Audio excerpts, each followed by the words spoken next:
दोस्तों क्या आपको पता है कि भारत का एक ऐसा राज्य जहां पे हुई खूनी बारिश हमारे घरों के पंखों में धूल क्यों जम जाती है। एक ऐसा देश जहां पे देखे गए एक साथ 5 सूरज। तो चलिए वीडियो शुरू करते हैं कुछ ऐसे इंटरेस्टिंग फैक्ट के साथ। दोस्तों हम सभी लोगों ने अपनी जिंदगी में एग्जाम तो जरूर दिए होंगे, चाहे वो स्कूल का हो या यूनिवर्सिटी का हो या जॉब का हो। लेकिन क्या आपने कभी ये चीज सोची है कि दुनिया का सबसे पहला एग्जाम कब हुआ था और इसकी शुरुआत किसने की थी?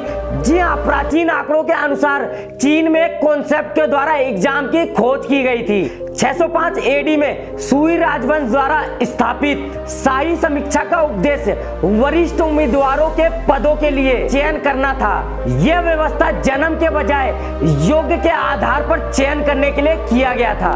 उम्मीदवार यदि योग्य है तो उसको सुई के सम्राट यांग के नेतृत्व में एक सरकारी अधिकारियों का हिस्सा बनाया जाएगा। हालांकि किंग राजवंश ने 1905 के 13 साल बाद इस प्रथा को खत्म कर दी थी। हालांकि तब तक इंग्लैंड ने 1806 में महामहिम की सेना के लिए इस एग्जाम को अपना लिया था।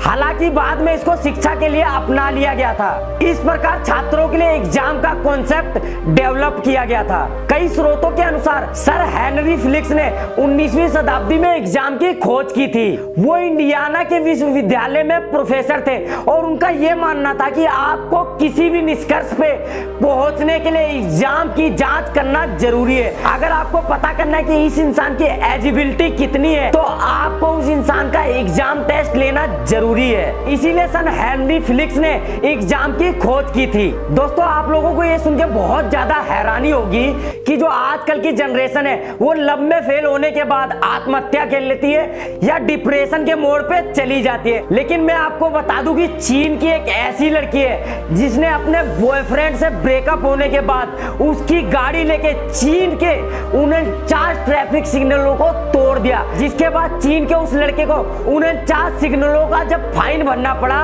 तो उसने गवर्नमेंट से कुछ महीनों का समय मांगा क्योंकि उसके पास उतनी धनराशि नहीं थी। यह होता है लब में फेल होने के बाद बदला लेना।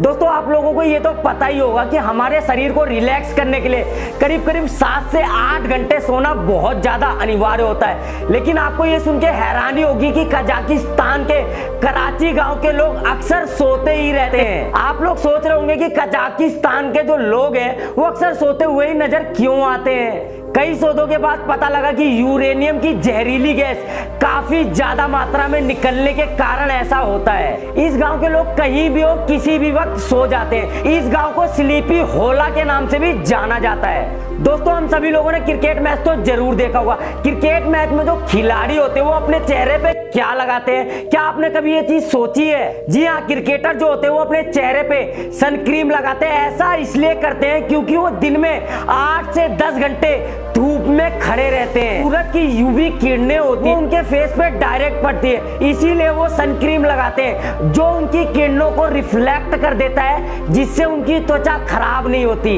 इसीलिए क्रिकेटर अपने फेस पे सन क्रीम लगाते हैं। दोस्तों हम सभी लोग अक्सर नए साल पे कहीं ना कहीं जाने की ट्रिप तो जरूर प्लान करते हैं। लेकिन अगर मैं आपको कहूं कि इस साल हम लोग मंगल ग्रह पे जा रहे हैं तो आप लोगों को ये सुन के बहुत ज्यादा झटका लगेगा कि मंगल ग्रह यहाँ पे तो जाना इम्पॉसिबल है। लेकिन हाँ, आपको ये सुन के झटका जरूर लगेगा कि 2022 में मंगल ग्रह पे जाने की एक ट्रिप बनाई गई है जिसमें पहले से ही 1 लाख लोगों ने अप्लाई कर रखा है। आपको झटका जरूर लगेगा कि वो ट्रिप ऐसी ट्रिप है जहां से वापिस आने की कोई संभावना नहीं है। अमेजिंग लेकिन फैक्ट।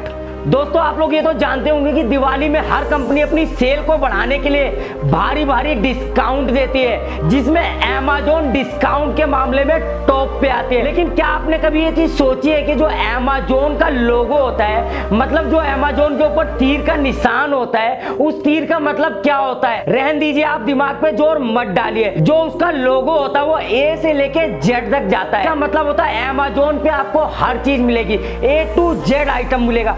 सुई से लेके पेंसिल तक और बैट से लेके टेलीविजन तक आपको अमेज़न पे उपलब्ध मिलेगा। दोस्तों आप लोगों ने देश विदेश या इंडिया में कई ऐसे ब्रिज देखे होंगे जो ट्रैफिक को कंट्रोल करने के लिए बनाया जाता है। लेकिन मैं आपको बता दूं कि दुनिया का एक ऐसा ब्रिज है जिसे प्राकृतिक ने खुद बनाया है। जी हाँ, दुनिया का सबसे बड़ा प्राकृतिक ब्रिज जो है वो चीन में है और इसको मानव द्वारा नहीं बल्कि गूगल मैप द्वारा खोजा गया है। दोस्तों क्रिकेट में आपसे सबसे पसंदीदा अंपायर पूछा जाए तो आपके जहन में सबसे पहले एक ही नाम आएगा, बिली बोर्डन। उनके डिसीजन देने के अंदाज का हर कोई कायल है। अगर वो छक्का देते थे तो अपने हाथ को धीरे धीरे हवा में उठाते थे, और अगर वो चौका देते थे तो अपने हाथ के साथ अपने पैर को भी हिलाते थे। इन सब के बाद भी बिली बोर्डन ने फैंस के दिल में अपनी एक खास जगह बना रखी है। लेकिन क्या आप जानते हैं कि बिली बोर्डन आउट देने के वक्त अपने हाथ की दाईं उंगली को टेढ़ा रखते थे? इसके पीछे एक बेहद खास वजह छुपी हुई है, जिसके बारे में आज हम आपको बताएंगे। 11 अप्रैल 1963 में जन्मे न्यूजीलैंड के तेज गेंदबाज ब्रेट फोर्सर बोर्डन 20 साल की उम्र तक वो अपनी तेज गेंदबाजी से काफी ज्यादा फेमस थे, लेकिन कुछ समय बाद वो अपनी गठिया रोग से काफी ज्यादा परेशान हो गए। ऐसे उन्हें ना चाहते हुए भी क्रिकेट को जल्द ही अलविदा कहना पड़ा। हालांकि बिली बोर्डन ने हार नहीं मानी और अंपायरिंग के द्वारा क्रिकेट की दुनिया में जुड़े रहने का फैसला किया। हालांकि जब भी वो क्रिकेट की दुनिया में अंपायरिंग करते थे तो वो आउट के दौरान उंगली उठाने में उन्हें काफी ज्यादा तकलीफ होती थी।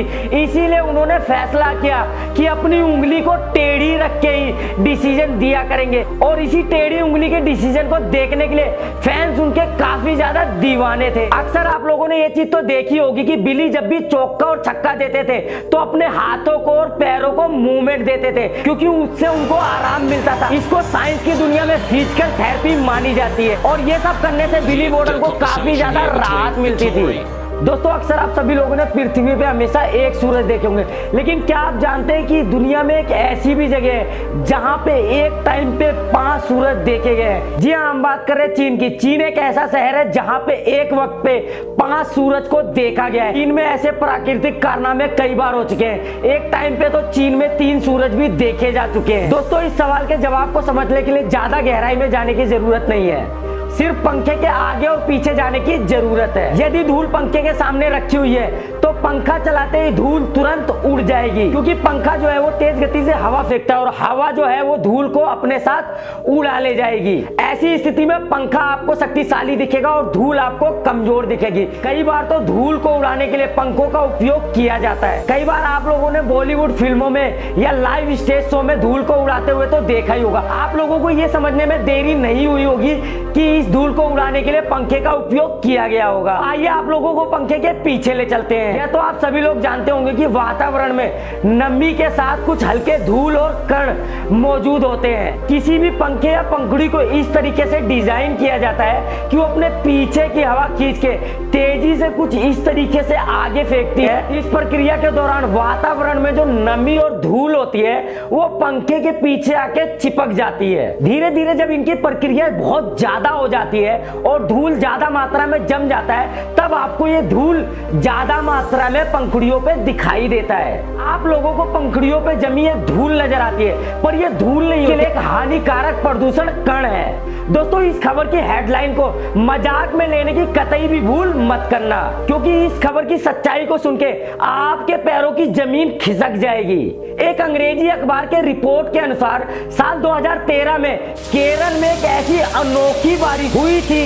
अनोखी इसलिए क्योंकि 5 साल पहले बारिश का रंग कुछ लाल कलर का था। लाल रंग की बारिश से लोग बाग तो हैरान थे, लेकिन वैज्ञानिकों के गले से भी ये सच्चाई नहीं उतर रही थी। शुरुआत में तो वैज्ञानिकों का मानना था कि ये जो लाल रंग की बारिश हुई थी ये प्रदूषण की वजह से हुई थी, लेकिन सच बात यह है कि 5 साल बाद भी वैज्ञानिक केरल में हुई खूनी बारिश का आज तक पता नहीं लगा पाए हैं। केरल में हुई खूनी बारिश को लेके वैज्ञानिक आज भी तरह तरह के रिसर्च कर रहे हैं, लेकिन यह वैज्ञानिक के लिए आज भी बड़ा सिरदर्द बना हुआ है। केरल के बादलों से सुर्ख लाल रंग की बारिश को लेके आज भी तरह तरह की बातें की जा रही है। लोगों का मानना था कि केरल में जो बारिश हुई है ये बारिश नहीं बल्कि खून है, लेकिन कुछ समय बाद कुछ ऐसा हुआ जिसने सबकी नींद उड़ा दी। दोबारा जांच करने के बाद जो नतीजे सामने आए उस पर विश्वास करना बिल्कुल मुश्किल था। पानी की सैंपल में वैज्ञानिकों को डीएनए के 6 सैंपल मिले। बस फिर क्या था, केरल में हुई खूनी बारिश को लेके देश विदेश के वैज्ञानिकों में आपस में बहस शुरू हो गई। बस फिर क्या था, इस बारिश को लेके वैज्ञानिकों ने इसको एलियन से जोड़ना शुरू कर दिया, लेकिन इस बात का कोई पुख्ता सबूत आज तक वैज्ञानिकों के पास नहीं है। दोस्तों अगर वीडियो पसंद आई तो वीडियो को लाइक कर दीजिए और हमारे चैनल को सब्सक्राइब जरूर कर दीजिए। और हाँ, अगर आपने हमारे बेल आइकन को नहीं दबाया तो हमारे बेल आइकन को जरूर दबाइए ताकि हमारी वीडियो की नई नई नोटिफिकेशन आप तक पहुंच सके। चलते हैं, जय हिंद जय भारत।